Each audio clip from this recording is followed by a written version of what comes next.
I'm Laksamana Madya Dato Aris Aditan bin Abdullah, retired. Joined the Navy in 1980s, I think May 1980s, and retired in November 2022. So it's about almost 44 years. I'm actually born in Nolosta, Kedah. Stay in a place, a village. It's not a village like those days it is. It's called Limbung Kapal. It's very, very traditional. My grandfather is from China. I'm basically the third generations. So I will never forget the house that we were together. It is just like the movie or a famous movie back in the 80s, the Dallas. So my family then was almost like that. I think my grandfather had 9 children, and out of the 9, 4 are married. So all of us stay in that house. So my grandfather had 2 wives. That's you can imagine. And every time when we have food, lunch or dinner, it's like a feast. 30 or 40 of us. Yeah, that was how I was brought up. Yeah, in a way, but when things can get difficult as well, when things are tough, So, like for instance, all the mothers has to get together and cook for the rest of us. Somebody has to go and do the marketing for 40 people. It's quite massive. And those days, they did all that by cycling. They went to the market. 2 bicycles, 2 wives went there and bought the whole thing back, and then it's chaos at the kitchen, yeah, those are the memories that I had. I was small then. I'm just a naughty boy running around, not much. It's still a Chinese kampung boy, but in Kedah, I basically surrounded by Malays. So most of my childhood friends are Malays. So imagine all those games that we actually played. You don't talk about swimming in the drain and all those kind. We did all that. Yeah, it's typical, early 60s kind of life. Yeah, talking about parents getting together in one community. Kind of fortunate because then my grandfather was doing quite well. He was actually the owner of one sawmill and one, paddy factory, whereby they produce all those. So Malay around the kampung call him orang kaya tan. So he has got, the house is quite big, so he actually open up both sides of the house, open up so that kampung folks can use the side lane to go back home, that kind of thing. So he actually facilitate the Malay around us. So we were well treated and respected. And then, of course, my granddad was always busy. So it's the children and the grandchildren that benefited, but they look up on him, and he always assist those around them. So he's kind of like respected in that sense. But things turned sour or turned bad when he was not doing that well after about 15 years later, in the late 70s. Whether I'm close to my sibling or my mom or my dad. Yeah, my dad's not so much, as usual. Then in the 60s and 70s, they are all, trying to, livelihood and that kind of thing, go and earn money and that sort of thing. But mom and sibling, yes, we were close. Can you imagine the room of almost this size? 5 of us squeezed in there. Yeah, because as I told you, 30 of us, about 40 of us stay in that house, so all of us just have a room. So my parents and 3 of us stay in the same room. You like it or not, you are close.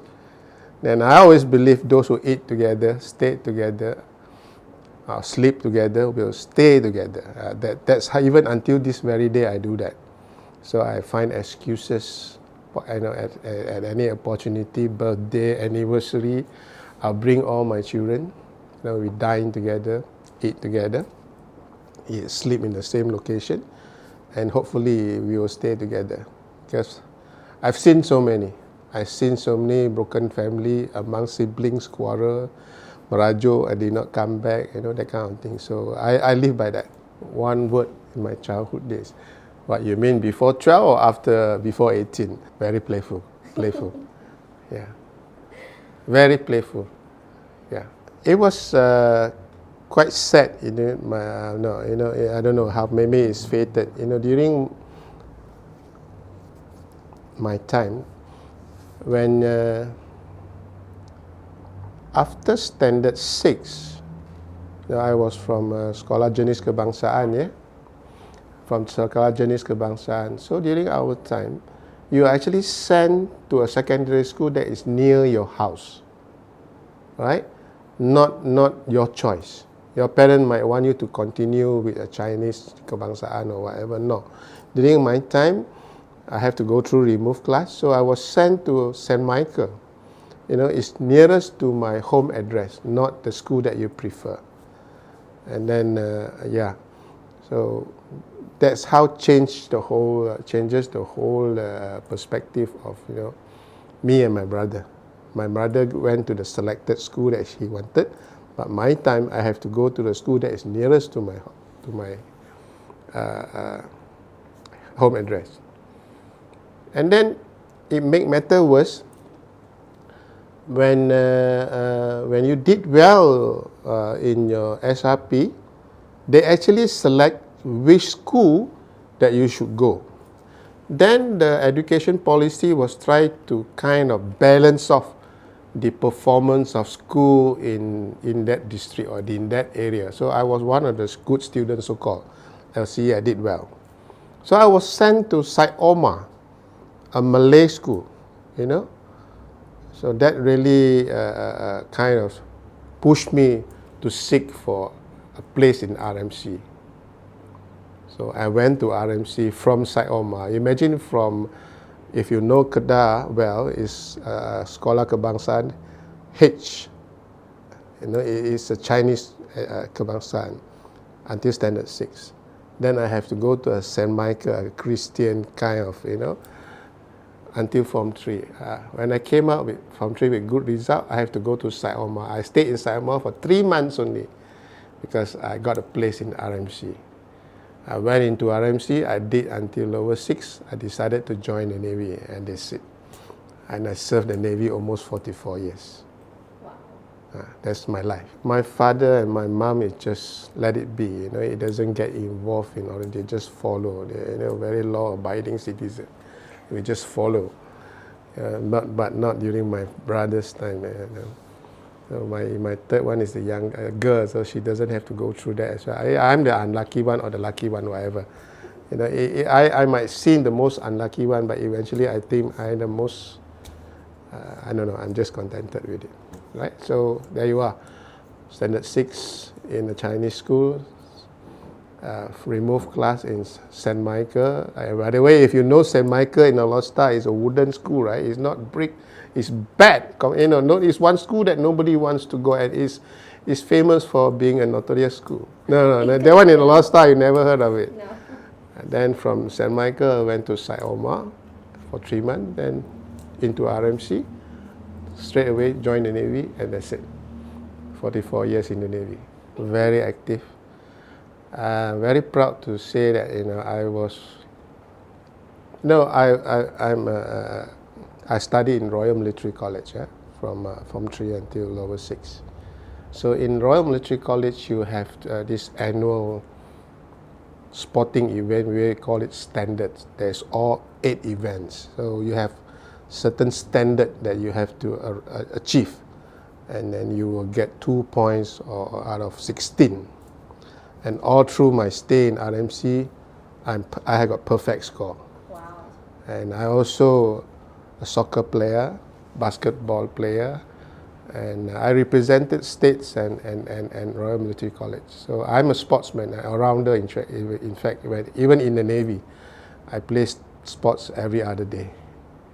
Yeah, I love sports. Now I was mediocre. I was a very average student. I was too involved in sport. I neglect my studies. That's one of the regret. I'm not I think I'm intelligent enough to do well in my exam, but it's just that my priority all got jumble up. So I did not do well in my MCE then. But fortunately, my second career in the Navy, I think I did quite well. RMC, you have to do well during our time, the LCE, the SRP nowadays, and you must source curtain grade. And as you asked just now about sporting activities and your extracurricular activity, so the weightage are quite, they give quite a lot of weightage in, other than just studies. So we went into that, with of course you have to have good grades in SRP or LCE. Yes, from there on then, when you join RMC, the first year was really tough. We are not talking about study, or it's just talking about staying in the RMC and remain as a putra and try to do well in whatever means that we can. We actually start studying for MC, I would say then, after when you're actually Form 5, when you're second year. So a lot to catch up.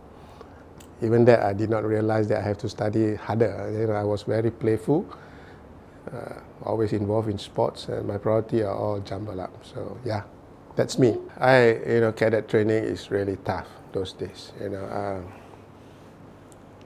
Our cadet training started with 3 months at Pre-Oc 2 or in Podixon.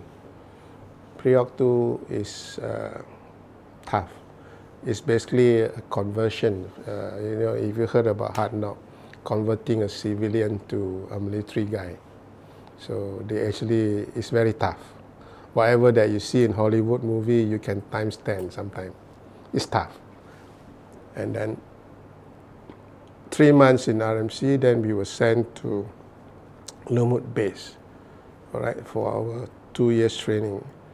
Actually, basic training is 3 years. Right? 2 years for first year where you do well, graduated as a midshipman. Then you spend 1 year at sea as a midshipman. You move from big ship, you spend 6 months in big ship, and then you move on to small ships. While you're doing that, you need to attain certain number of certificate to eligible you for exam. They call it a midshipman board, whereby you have to pass, I cannot remember, but it's more than about 7 papers, and then you qualified to be commissioned. And then when you are commissioned, you have to attend a sub-lieutenant specialization course. They call it SSGD for another year. Still under trainees, still a trainee status. It's not even passed out yet. So it's actually 3 years training, all right? It's tough, really tough, with all kind of bullying, orientation, you call it, but it's tough. It's conversion from a civilian to a military man. So yeah, why I choose the Navy? That's a good question. Okay, good story. I can tell you a story now about why I joined the Navy other than Army or Air Force. See, as an old Putra or RMC student, so when you decided to join the armed forces, you will have your interview at RMC itself.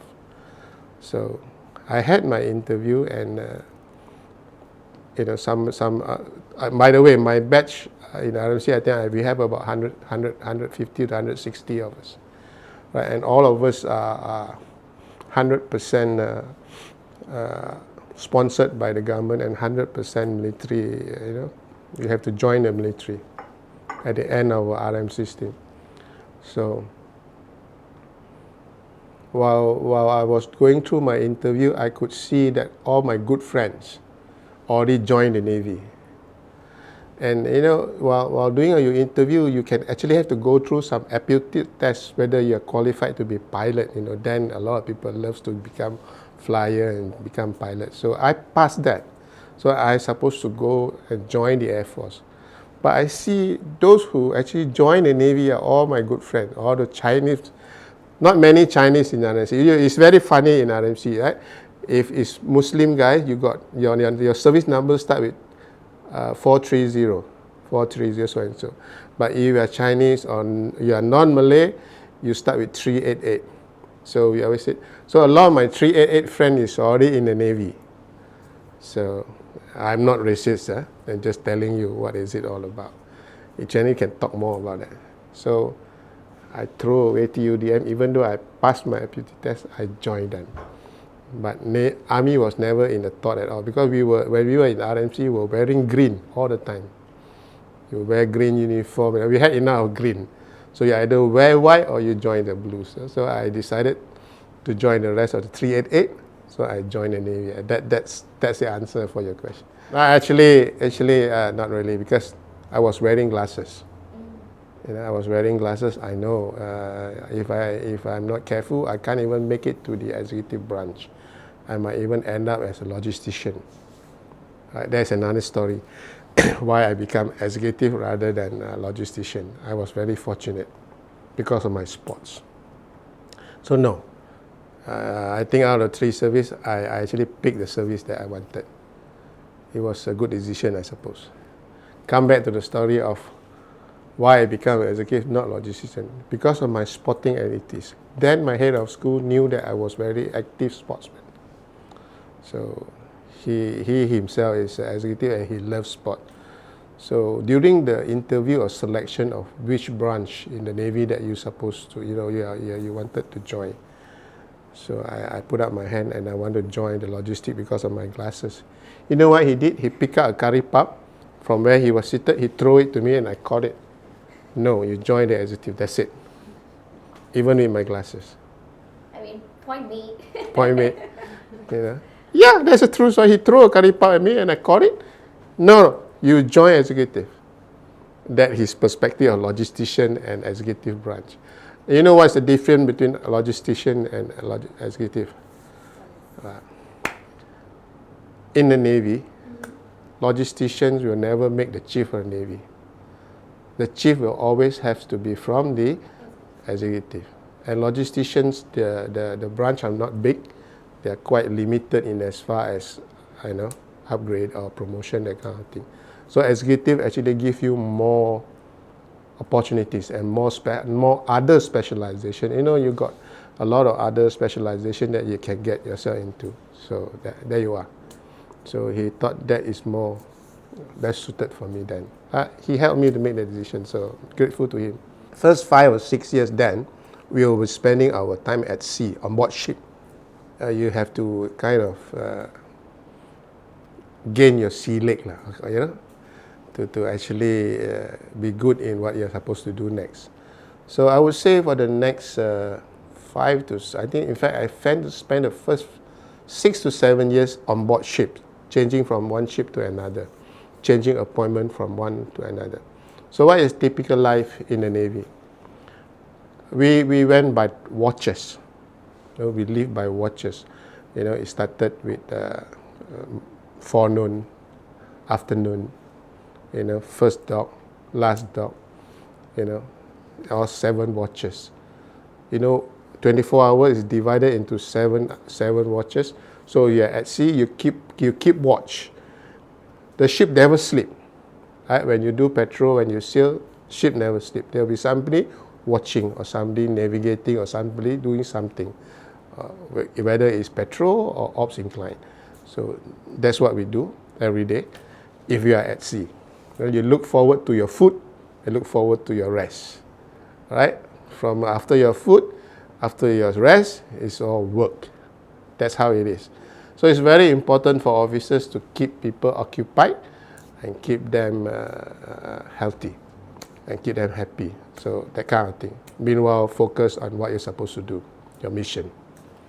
But in harbour, it will be training, maintaining. So if you are in harbour, you are maintaining the ship, maintaining the system, your knowledge requirement, your logistic requirement, and make sure that you continue training your men, preparing them for the next mission or the next appointment. And then of course give them time to with their families and that kind of thing. So you take care of their welfare, and meanwhile make sure they are ready to fulfill the next expectation, next job requirement. That's what you do. There's one occasion. I don't know whether you heard about the ship KD Mahawangsa. KD Mahawangsa is a multi-purpose support ship. It can stay at sea for a long, long time. And we were assigned I can share that now. If you know those stationed out in South China Sea, Station Lima, Layang-Layang and all that, way back. We were there.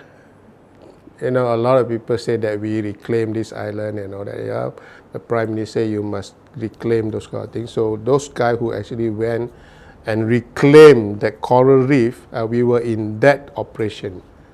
Day in, day out, 24 hours, we and the engineer called the ship and the military guy were actually, the flyer were uploading the log, the sand, you name it, and drop it and try to build an island out of a coral reef.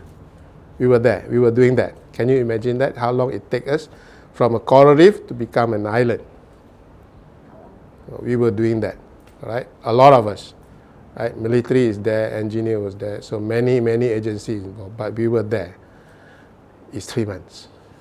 We get into harbour, just a refuel, restock, we go out again. Get into harbour, refuel, restock, we get out. We don't see our family. And that was in Sabah. My family all are in Lumut. Those are one of many operations that we were involved with. Okay? That's how long it is. And many other different type of operations. All right? So, yeah. So I said a lot of things that in the armed forces that we do is all classified, but things that is already, I can share some of it. Yeah. All right? Different position that I held in the Navy. I love training. Right? I love training. Somehow, I thought I got a niche over it, and the service recognized it. So from the day that I finished my tour on board ship, I was basically made a training officer most of my life, or my career. I was in officers training faculty for many years. As instructor, as I got promoted from different rank, I hold different position in that faculty. While I was head of school for, we call it the basic school for officers training, and then I became the headmaster twice, commander and the captain in the Naval Academy. Then now it's called KD Sultan Idris I.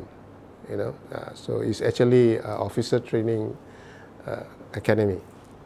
So I was in officers training, I was in recruit training, I was in sail training ships, and I was actually the Panglima, the Admiral for Training Command.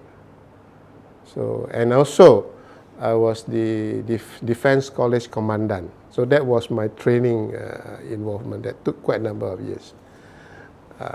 Then I was made the Assistant Chief of Staff, Electronic. We call it communication and electronic. That kind of changed my career path. Then the chairman of the Defense College Board was the chief of the Defense Force. I think he saw me there. He handpicked me and made me his assistant chief of staff in communication, and I think, I don't know, somehow he handpicked me and placed me there. It changed my career. Then I became Admiral in a joint service. I spent the next 10 years in Marcus ATM. Actually, I reached the pinnacle of training when I was made the Admiral for training.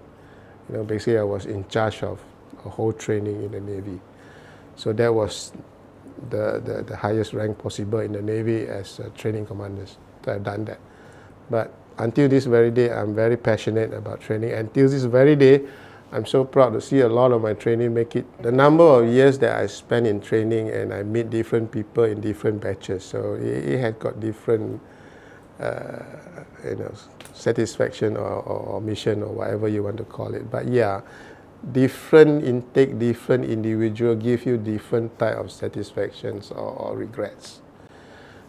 But yeah, it actually very fulfilling seeing them doing well, right? I'm so proud to see that many of them that I was involved in their career, they are doing fine today, and yeah. Oh yes, that somehow helped me a lot. In fact, yeah, I have no regrets in my days in the armed forces. I know I do not do anything bad to anybody, which is outside of whatever expectation. But I think I don't have regrets in that. I don't think I have done anything uncalled for to anybody. Yeah, I'm very proud of my career actually, right? So, I actually, before I was retired, I was promoted to 3-star Admiral, and I was made the Western Fleet Commander, meaning to say that you are in charge of the whole peninsula, as far as maritime domain is concerned, the fleet and the area of responsibility. Western, Semenanjung, the Selat Melaka, as well as, it's a big area, but a lot of other people are supposed to help me doing it. Yeah, but I was the Western Fleet Commander with all the fleet, and of course answerable to Chief of Navy. Yeah, I was accountable for that. It is not something that we are very proud of. We always been reminded that the ranks bring a lot of responsibility. Don't harp about your authority, more on your accountability and responsibility. So we are always reminded of that. So each time when you go to work, you always tell yourself, hey, it's not about your position, it's about what you should do. Yes, we were always reminded about that until the very end. Oh yes. Actually, all of us been prepared for higher or more challenges in days to come. As you grow in the service, that's how you actually brought you up. For your info, for us, for every rank, before you get promoted, you have to go through quite a lot of qualifying, exam, assessment, and then kind of career path. These are all preparation. We are always been prepared for something more challenging. Yes, so promoted to 3-star doesn't mean that you got a easy way out. No, it's not comfortable kind of thing. It's more challenging actually. But so happened that when I was Western Fleet Commander, COVID came in. So I was about to retire. Then I was supposed to retire in year 2020. So when COVID came in, simply because I was the Western Fleet Commander, and we're supposed to take care of the porous of our territorial water, that kind of thing, our sempadan and so on and so forth. So I was straight away made the National Task Force Commander, whereby I was responsible to take care of 19 agencies, to put them together and protect or safeguard foreign infiltration into Malaysia against COVID. So there you are. As I mentioned just now, 19 agencies. So we are answerable direct to the Chief of Defence Force as well as MKN, Majlis Keselamatan Negara. And of course, MKN will report direct to Prime Minister and his COVID Council, that is, Health Minister and so on and so forth. So 19 agencies operate on different SOPs.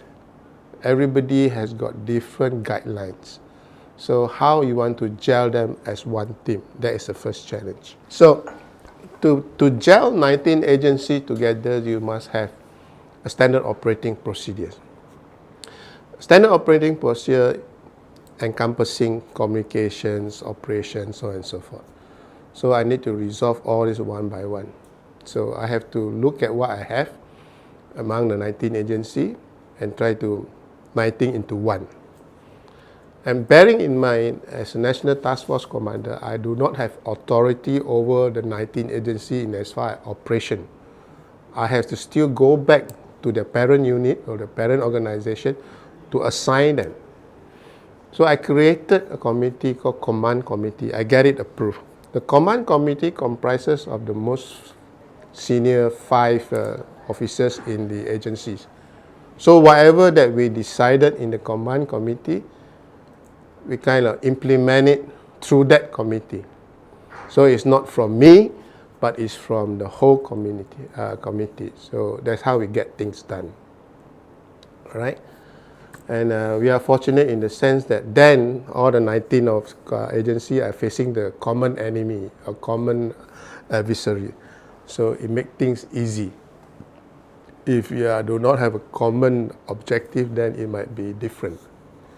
But in this case, it's life and death. So it's somehow all the 19 agencies work together. So that is something that push everybody to stay together. But as things go better, get better, then I have to hold them together. Then it becomes very challenging. Benteng, as the name applies, Op Benteng. You asked me why Op Benteng. As you know, I mentioned just now the COVID. Why we have National Task Force is actually to have an arrangement so that we can control and kind of protect the country from being infiltrated by party for these immigrants. So Benteng means war, creating that war against them.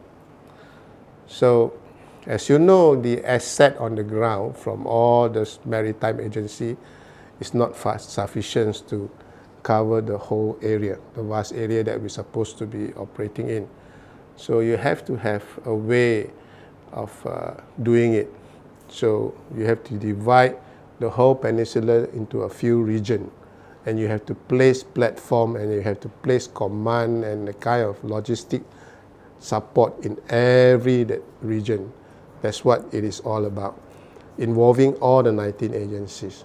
More importantly, COVID is when you have people with COVID, when you have immigrants come in with COVID, what do? You remember those steps? You cannot touch them, you cannot transport them, you have to check them on the right, that kind of thing. So how do you stop them on their first arrival until go through court case and go for safekeeping before disembarkation, the whole process, you have to make sure it's all in place for every area. That is massive, and it involves all the 19 agencies, and more importantly is the resources, finance and so on and so forth. And we were lucky because then it was declared darurat. It makes, in a way, it facilitates us in many ways, Politically, people might not disagree, but for us, the enforcement agency actually facilitated it better. So there you are. I would say our Benteng is very successful. I cannot remember the figure, but I'm sure we actually managed to salvage quite a bit.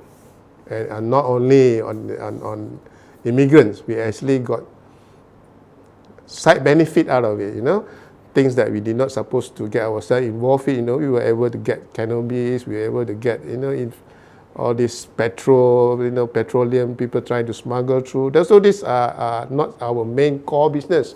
But somehow when you do the Benteng, you actually stop more than just the immigrant. You stop, all other negative things that are not supposed to happen. Yeah, that is another thing, a very strange experience that we had. The whole road was empty, that kind of thing, yeah. As I mentioned earlier to you in the service, a lot of things that we cannot tell because it's confidential. But one important thing is I just want to use this opportunity to tell you that many of us in the armed forces actually do a lot of things contributing to the country. It's just not me, but many others. A lot of contributions that I'm so glad that you are working on this. Seek up more. There's a lot more that you will find out that a lot of citizens, a lot of armed forces personnel have contributed. How I met my wife. Simple. We were from the same batch. It was actually nothing in the beginning. It was, we are so happen to be both of us are doing well in the training. Both of us are so-called rank holders. So as being the rank holder, you have to work daily together, to get things arranged, get things organized for the rest of us. And people start to tease us, make fun of us, good together, why don't you all stay together, kind of thing. So it was nothing actually. Then some staff officers got involved. Some training officers got involved. And somehow then my wife is related to some big guys in the service. They thought of doing a favor for that big guy and bully me instead. So it became a personal challenge. Okay, since you do that to me, I'll make it a personal challenge, and I made sure. So I married my wife. That's how it all started. Not really. When in the training day, yes. But when you're done with training, you are free man, out of working hours. By the way, armed forces personnel do not have a free day at 24 hours. You can be called upon. Just that off duties. Right. All right. So yeah, You can do, you can go dating after off duties, no issues. Yeah, no issues. Yeah, there are rules that you must be able to be at station on certain amount of hours, depending on your position, depending on where you were or where you are working at. Yeah, there are rules like that. As I mentioned to you, when you're off duties, you can do your own things, but always bear in mind, you can be called upon at any time. If you can recall those days, we have got this thing that came out on the TV, Bola Sakti and all that. No. It's just like an emergency call. It's just like all hands on deck. Oh. Recall. Even in the TV, there were once Bola Sakti and all that kind of thing. So it still applies this until this very day. All our personnel, we were told from the very beginning, you're off duty, you can do your thing. But when you are called upon to come back on duty, you must be in time in that.